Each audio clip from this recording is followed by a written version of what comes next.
ईद उल अज़हा का दूसरा दिन और सुन्नत इब्राहिमी का फरीज़ा अंजाम देने के बाद हमारे दो क्रिकेटर आज के शो में मौजूद, रोमान रईस और अनवर अली। और रोमान, हर खिलाड़ी का एक अंदाज होता है, मुनफरद अंदाज होता है, और अगर मैं आपके अंदाज पे बात करूं, और शाहिद आफरीदी जो है वो विकेट लेने के बाद जो है वो हाथ ऊपर कर लिया करते थे, शोएब अख्तर विकेट लेने के बाद कहते जहाज उड़ाया करते थे, हसन अली जो है आजकल उनका जनरेटर बहुत मशहूर हुआ है। आपकी अगर मैं बात करूं तो देख लेते हैं आपके स्टाइल को भी लोगों ने जो है, कुछ लोग नाराज भी हुए, कुछ लोग खुश भी हुए। रोमान का क्या स्टाइल है, जरा वो देखते हैं।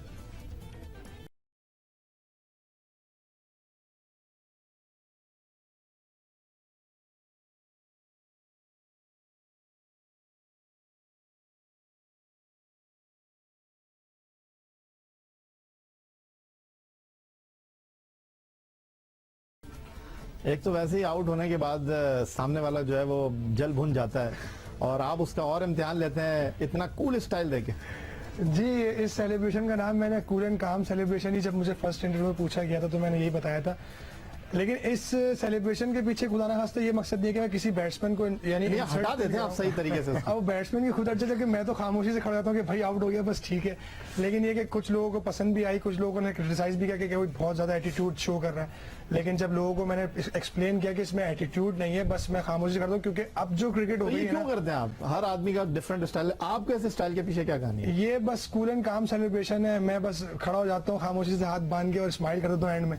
लोगों ने शायद ये पहले देखा कि यार ये स्माइल नहीं करता पहले मैं, और जो मेरा ये वाला एक्सरसाइज था ना वो मैं डिसबैलेंस हो गया था, तो जिसके से मैं यूं करने लगा था। लेकिन मैं नॉर्मली वैसे हाथ बांध के खड़ा हो जाता हूँ, और बीच में एक ये वाली सेलिब्रेशन भी लाया था, तो लोगों ने सब पसंद किया, अल्लाह का शुक्र है। और इसके पीछे से मकसद यही था कि यार आजकल क्रिकेट बहुत तेज हो गई है। नहीं आया भाई, क्रिकेट इतनी तेज हो गई है कि जैसे अभी क्रिस गेल ने आपने जो फुटेज दिखाई उससे पहले मुझे एक बॉल पे छक्का मारा था और अगले बॉल में मैंने आउट कर दिया। लेकिन सम टाइम ऐसा होता है कि आप कभी पहले कर देते हो, फिर अगली बॉल पे आपको हिट लग जाए, तो फिर वो एटीट्यूड या एग्रेशन ना आपको अंदर ही फील होता है कि यार मैंने क्या किया। तो इसलिए बेहतर ये है कि खामोशी से खड़े हो जाओ ताकि अगली बॉल पे छक्का भी लगे। आपको पता है कि शारजा में जब पाकिस्तान सुपर लीग का एक मैच हो रहा था, Islamabad United versus Karachi Kings, तो जब आमिर ने आपको आउट किया था और जीत गए था कराची किंग्स इस्लामाबाद यूनाइटेड के खिलाफ, तो उन्होंने ये स्टाइल जो रिपीट किया। जी बिल्कुल रिपीट किया था आमिर भाई ने। और उस मैच में मैंने इत्तेफाक से बड़ी अच्छी बॉलिंग की थी और 4 आउट किए थे, और वो प्लेऑफ का मैच था हमारा। अनफॉर्चुनेटली हम चेज नहीं कर पाए थे, तो आखिरी विकेट मैं ही थी, मुझे आउट किया था, और उन्होंने फिर वो मुझे मौक किया कि यार देखो तुम हम भी कर सकते हैं।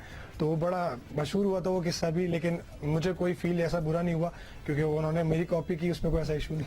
अनवर, आपसे बड़ा इशू है, जिस तरह रोमान रईस का बड़े अच्छे सीजन गए इस्लामाबाद यूनाइटेड के लिए, कप्तानी भी इन्होंने की, आप 3 सीजन खेल चुके हैं कोयटा ग्लैडिएटर के लिए, लेकिन जितना आपका पोटेंशियल है, जो आप कर सकते हैं, वो आपने इस टीम को करके नहीं दिया। लेकिन आपने एक मैच में ही सारी कसर पूरी कर दी पेशावर ज़ल्मी के खिलाफ। किस तरह की कारकर्दगी थी, हंसी भी लेकर आए, कभी कुछ खुशी कभी गम, और क्या कुछ उन्होंने इस मैच में किया। और 2 दिन पहले जब अनवर अली से मेरी बात हो रही थी तो अनवर अली कह रहे थे ये मैच तो मैं अब देखता ही नहीं। लेकिन हम आपको एक बार फिर वो लम्हात दिखाते हैं जब अनवर अली ने कदाफी स्टेडियम लाहौर में जो है 1 2 नहीं 4 छक्के मारे और कोयटा ग्लैडिएटर को बता दिया कि आप कराची का टिकट जो है वो कटवा दिया, लेकिन फिर खुद ही कट लिए। देखते हैं आपको। लेकिन इस परफॉर्मेंस के बाद एक बार फिर अनवर अली ने अपने आप को उसी जगह लाकर खड़ा कर दिया जो वाकई अनवर अली जहां खड़े होने चाहिए। अनवर, क्या हुआ था? 20 से ज्यादा रन चाहिए थे आखिरी ओवर में, उम्मीद थी, और फिर आपने 1 2 नहीं 3 छक्के मार दिए। और जब 3 छक्के मार दिए थे उस वक्त क्या फील कर रहे थे? या भाई बिल्कुल लास्ट ओवर में 25 रन चाहिए थे, लेकिन मुश्किल था। लेकिन अगर मुझसे पूछें एज ए प्लेयर तो मैं बिल्कुल कॉन्फिडेंस था कि मैंने पास में किए हुए और मैं कर सकता हूँ। सामने जब मैंने बॉलर देखा कि स्पिनर है तो इस पर मैं बिल्कुल चांस ले सकता हूँ और मैं कर सकता हूँ।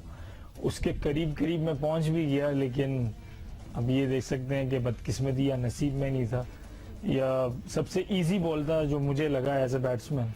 लास्ट बॉल जो था फुल टॉस बॉल था, लेकिन वो हिट मेरी कनेक्ट नहीं हुई। बड़ा ये था कि अफसोस हुआ क्योंकि मुझे 25 रन लेना इतना करीब जाके, और ये नहीं था कि हम मैच तो जीत जाते, लेकिन एक हिस्ट्री में नाम भी आया था कि कभी इस तरह नहीं हुआ कि लास्ट ओवर में 25 रन क्रिकेट की हिस्ट्री में। तो बड़ा अफसोस। लेकिन सुना उसके बाद मीर हमजा की बड़ी क्लास हुई है। हाँ, मीर हमजा की क्लास हुई है, बिल्कुल हुई है, लेकिन उस जगह मैं नहीं था जहाँ मीर हमजा की क्लास हुई है। लेकिन सुना मैंने भी यही है कि मीर हमजा की क्लास हुई है ठीक ठाक।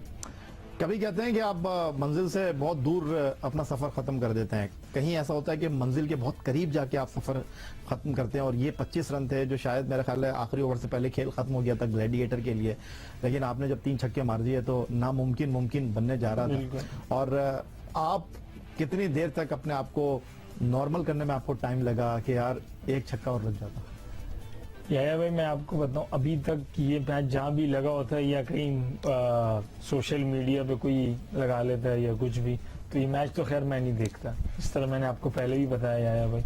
लेकिन ये है कि मुझे ये अफसोस था कि मैं अपनी टीम को मैच जितवा देता ये वाला और इस तरह, क्योंकि मुझे जिस तरह मेरी फीलिंग थी, मुझे कॉन्फिडेंस नहीं आ रहा था पूरे थर्ड PSL में। लेकिन इससे आप ये नहीं कह सकते हो कि आप प्लेयर अच्छे नहीं हो, क्योंकि जब आप 23 रन के करीब जा सकते हो तो अनवर में ये पोटेंशियल है कि अनवर कर सकता है, लेकिन एक इनिंग से या एक स्पेल से आप किसी को अनवर में ये पोटेंशियल है, अनवर कर सकता है, लेकिन अनवर डिलीवर कर नहीं रहा। ये जो पाकिस्तान सुपर लीग का गद्दाफी स्टेडियम लाहौर का मैच था, ये कह सकते हैं कि एक बार फिर अनवर अली को वापस उस जगह पर लेकर आया, लोगों को बताया अनवर अली ने कि भाई अनवर अली अभी जिंदा है, अनवर अली के बाजुओं में दम है, अनवर अली में अभी एनर्जी बाकी है। लेकिन अनवर अली साहब जो इस वक्त मौजूदा टीम को हम देखते हैं, हसन अली ऑलराउंडर, उसके साथ शादाब ऑलराउंडर, उसके अलावा फ़हीम अशरफ ऑलराउंडर।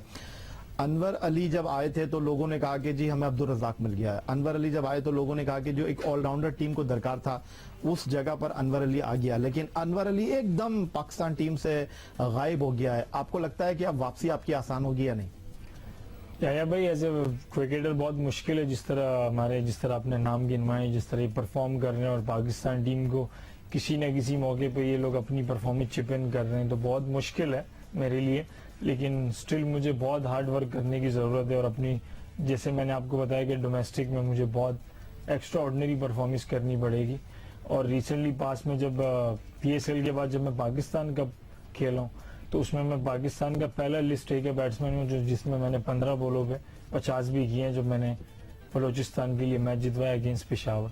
तो इस तरह की परफॉर्मेंसेस जो है ना मुझे लिमिटेड ओवर की क्रिकेट में करनी पड़ेगी, बॉलिंग और बैटिंग के साथ करनी पड़ेगी। लेकिन जो इस वक्त आपके फैंस आपको देख रहे हैं टेलीविजन स्क्रीन पर, उनको आप क्या पैगाम दे रहे हैं? अनवर अली को भूल जाएं, या अनवर अली वो जो कहते हैं ना कि अभी कहानी बाकी है, अभी तो मेरे दुश्मन समझ रहे थे शायद मैं कभी लौट कर नहीं आऊंगा, अनवर अली डूब कर उभरेगा? नहीं बिल्कुल, मैं अपने फैंस को यही बोल रहा हूँ कि मायूस ना हो, और जिस तरह मैंने अभी तक हिम्मत नहीं आ रही और इस चीज़ को मैं चैलेंज समझ के ले रहा हूँ जो ये मुझ पर ये टाइम और पीरियड गुजर रहा है, और मेरी दुआएं जो टीम में खेल रहे हैं वो अच्छा करे पाकिस्तान के लिए और मुल्क के लिए और इंडिविजुअली अपने लिए, अपनी फैमिलीज के लिए। लेकिन स्टिल जो मेरे फैंस हैं, मेरी फैमिली है, मेरे चाहने वाले हैं, कि वो मायूस नहीं, और इंशाल्लाह मैं एक स्ट्रॉन्ग कमबैक करूंगा और दोबारा तुम लोगों को इंशाल्लाह अब्दुल रज़ाक की याद ताज़ा करें। अगर मैं गलती नहीं कर रहा रोमान, तो आप बाएं हाथ से गेंद करते हैं, लेकिन आप इतने तेज तीखे बॉलर नहीं है। अमूमन कहते हैं फास्ट बॉलर जो है जोर लगाते हैं, इंजरी का शिकार हो जाते हैं, लेकिन जब आप आए आप लाइन और लेंथ पर बहुत ज्यादा कॉन्सेंट्रेट करते हैं। स्पीड आप इतनी ज्यादा नहीं है जिस पर हम बोल रहे हैं कि यार रोमान रईस अनफिट हो जाएगा। आप आए तो लगा कि जी एक स्टेबिलिटी आएगी पाकिस्तान टीम में, फास्ट बॉलिंग में एक मुकाबला पैदा होगा। और आप पहला ही मैच कार्डिफ में खेले थे आमिर की जगह पर इंग्लैंड के खिलाफ, और आपने वहां पर शो ये किया कि जी पहला मैच नहीं खेल रहा और आमिर की जगह आप खेल रहे थे, और आपने कहीं महसूस नहीं होने दिया कि आप पर दबाव है। लेकिन अब अपने करियर को किस तरह आगे लेकर जाना चाहेंगे? ये जो इंजरी हुई है इससे आपने क्या लेसन लिया? जी बिल्कुल, जो मेरा कैरियर का स्टार्ट था, जैसे आपने बताया कार्डिफ में मेरा डेब्यू हुआ, तो वो बड़ा प्रेशर गेम था, लेकिन इंटरनली मुझे ये फील था कि जिस तरह आज तक मैं क्रिकेट खेलता आया हूँ और जिस तरह खेलते खेलते मैं यहाँ पहुंचा हूँ, तो आज भी मैंने वही चीज़ डिलीवर करनी है। और अब जो सिचुएशन है, अब ये सिचुएशन है कि पाकिस्तान टीम एक्स्ट्राऑर्डिनरी परफॉर्म कर रही है हर फॉर्मेट में, टेस्ट, वनडे, T20, तो मुझे वापस कमबैक और स्ट्रांग होकर करना पड़ेगा और अच्छी स्किल्स के साथ, अच्छी फिटनेस के साथ करना पड़ेगा। स्पेशली मुझे अपनी वेरिएशन का तो मुझे पता है कि मेरे पास है, लेकिन जो मेरी पेस की जहां तक बात है ना, तो अब मुझे अपनी फिटनेस इतनी अच्छी करनी पड़ेगी कि मैं रिसेंटली जो मैंने न्यूजीलैंड में T20 बॉलिंग की उसमें 140 प्लस कर रहा था, तो मैं इसी कोशिश ये कि 145 टच करूं और उसके साथ अपनी स्विंग पे जो मेरा काम किया था मैंने, वो आप लोगों ने PSL में भी देखा कि मैंने संगा को एक ही ओवर में 2 दफा आउट किया, और अपनी स्विंग पे मैंने काफी काम किया था वकार भाई के साथ अभी PSL 3 में। तो अब मेरा जो प्लान है वो यही है कि मैं अब और स्ट्रांग होकर वापस आऊं टीम में, ताकि जो रोमान रईस पहले था उससे बेहतर ही दिखे लोगों को और मेरी टीम को मुझसे काफी फायदा मिले, चाहे वो मैं नया बॉल करूं, मिड में करूं या डेप्थ में करूं। लकी कि आप जब पाकिस्तान सुपर लीग खेल रहे थे इस्लामाबाद यूनाइटेड के लिए, तो वसीम अकरम के साथ आपको काम करने का मौका मिला, करियर के इब्तदाई दिनों में आपको काम करने का मौका मिला। वसीम अकरम से कितना सीखा आपने? बिल्कुल। मैं मतलब एक ख्वाहिश रखता था दिल में अपने बचपन से कि मैं अगर किसी से मिलूं तो वसीम अकरम से मेरा मिलने का बहुत एक ख्वाहिश थी, बचपन से ड्रीम था। और जब मुझे पता चला कि मुझे इस्लामाबाद यूनाइटेड ने पिक किया और उनके मेंटोर वसीम अकरम है, तो मैं बेइंतहा खुश था, क्योंकि मुझे सीखने का मौका मिला उसमें काफ़ी हद तक कि मैंने अपनी स्विंग पे काम किया, मैंने अपनी बॉलिंग की थोड़ी सी अलाइनमेंट से उनसे डिस्कस किया, अपनी पेस के बारे में डिस्कस किया। तो उन्होंने ही मुझे समझाया था कि पेस अगर जिस तरह की तुम्हारी बॉलिंग और अपनी जो तुम्हारी अलाइनमेंट है बॉलिंग की वो इतनी स्ट्रांग नहीं है, तो अगर तुम अपनी पेस को वैसे ही रहने दो और अपनी लाइन और लेंथ और अपनी स्विंग पे काम कर लो तो तुम आगे करियर में अच्छा जा सकते हो। तो मैंने उसी चीज को फोकस किया, स्विंग पे काम किया, आउट स्विंग इन स्विंग दोनों पे। और फिर मैंने PSL 3 में जो वकार भाई के साथ काम किया, तो मैंने आपने नोट किया होगा जो मैं 3 मैच खेला था तो उसमें मैंने अपनी वेरिएशन को इतना यूज नहीं किया जितना मैंने स्लो स्विंग और यॉर्कर्स पे काम किया, क्योंकि विक्की भाई ने मुझे यॉर्कर्स पे बड़ा काम करना पे मैंने काम किया उनके साथ और मुझे बड़ा फायदा भी हुआ उससे। तो दोनों के साथ जो उनकी स्पेशलिटी है उनके करियर की, तो वो मैंने दोनों चीजें उनसे सीखी जिससे मेरे करियर में बहुत फायदा हुआ। वसीम अकरम तो पाकिस्तान में बॉलिंग के लिए एक रोल मॉडल हैं, लेकिन कोई ऐसा बॉलर जिसको आप अपना रोल मॉडल बनाना चाहते हैं, जिसको देखकर आप अपने करियर को आगे लेकर जाना चाहते हैं? जी, रिसेंटली एक मिचेल स्टार्क है, लेकिन वो बहुत क्विक है, लेकिन मैं फॉलो करता हूँ ट्रेंट बोल्ट को जो न्यूजीलैंड का फास्ट बॉलर है, क्योंकि उसके पास स्विंग भी है, पेस भी है और जो उसकी वेरिएशन वगैरह वो बहुत अच्छी है। क्योंकि मैं उसके अगेंस्ट खेला हूँ तो मैंने उसकी लाइन ऑफ लेंथ देखी है, जिस लाइन ऑफ लेंथ पे मैं बॉल करने की कोशिश करता हूँ तो ऑलमोस्ट उसकी भी लाइन ऑफ लेंथ वही, लेकिन उसका ये कि उसकी जो बॉडी अलाइनमेंट है और जो उसकी स्विंग है वो बहुत कंट्रोल है। वो जब भी इन स्विंग करता है तो वो ऑफ स्टंप के बाहर से स्विंग करता है, तो वो टांग पे इतना नहीं जाता।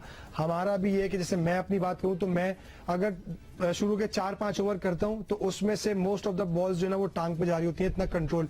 लेकिन आहिस्ता आहिस्ता अब जैसे न्यूजीलैंड की T20 सीरीज खेली तो उसमें काफी कंट्रोल आया, PSL में बहुत कंट्रोल आया।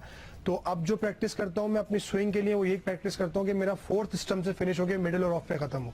तो वो उस पर भी काफी काम किया और इंशाल्लाह ताला आप बहुत चेंज देखेंगे। जिस तरह रोमान ने बताया, अनवर के ट्रेंट बोल्ट को फॉलो करते हैं, मिचेल स्टार्क को देखते हैं, आप किस ऑलराउंडर को फॉलो करते हैं? यह भाई जब मैंने क्रिकेट स्टार्ट की तो मैं फॉलो करता था इमरान खान को एज ए ऑलराउंडर। अगर आप आज भी देखें, स्टैट्स देखें, इमरान भाई के टेस्ट क्रिकेट टॉप 10 में है मेरे ख्याल में, तो इमरान भाई को फॉलो करता है। लेकिन साथ साथ जिस तरह की आजकल क्रिकेट हो रही है तो मैं देखता हूँ कि रज़ाक भाई को फिर देखा अर्ली स्टेज में क्रिकेट पाकिस्तान के, रज़ाक भाई कैसे हिट करते हैं। फिर रज़ाक भाई के साथ काम भी किया PSL में, कि रज़ाक भाई से मैंने पूछा भी है कि आप प्रेशर सिचुएशन में और डेथ में जब आप बैटिंग करते थे तो आप किस बेस बना के किस तरह, और ये रज़ाक भाई से भी काफ़ी फ़ायदा हुआ इस चीज़ का। बहुत शुक्रिया आपका अनवर अली और बहुत शुक्रिया आपका रोमान रईस। ईद उल अज़हा के दूसरे दिन आज आप हमारे मेहमान बने स्कोर के खास प्रोग्राम में, तो हमारे दोनों क्रिकेटर से आपने बातचीत सुनी, इनके अज़ाइम सुने, क्रिकेट में क्या करना चाहते हैं, टीम पाकिस्तान के लिए मुस्तकबिल में क्या इनके इरादे हैं और किस तरह अपने खेल पर फोकस हैं और काम कर रहे हैं, ये आपने इनकी गुफ्तगू से अंदाजा किया और कुछ इधर उधर की बातें भी की क्रिकेट से हटकर। होप कि आपने उसको एंजॉय किया होगा। ट्विटर पर आप मुझे फॉलो कर सकते हैं, फेसबुक पर हमारा पेज score.geo-news, जहां जाकर आप इस प्रोग्राम के क्लिप्स एक बार फिर देख सकते हैं और आप हमें ईमेल भी कर सकते हैं score@geo.tv पर। इस दुआ, इस उम्मीद, इस तवक्को के साथ कि पाकिस्तान में खेल और खिलाड़ी तरक्की करते रहे, अपने आज के मेहमान रोमान रईस और अनवर अली के साथ सैयद या हुसैनी को स्कोर की पूरी टीम के हमरा इजाजत दीजिए। अल्लाह।